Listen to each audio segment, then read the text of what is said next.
Hello everyone, welcome back to the channel.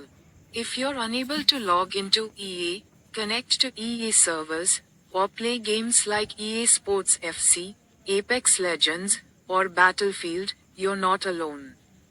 Thousands of users are reporting problems, and EA servers may be experiencing a temporary outage. First, visit Down Detector to check if other players are reporting the same issue. If the servers are down, you'll need to wait until EA fixes the problem.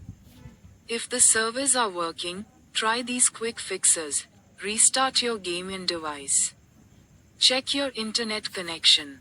Restart your router. Clear the EA app cache. Update your game and the EA app.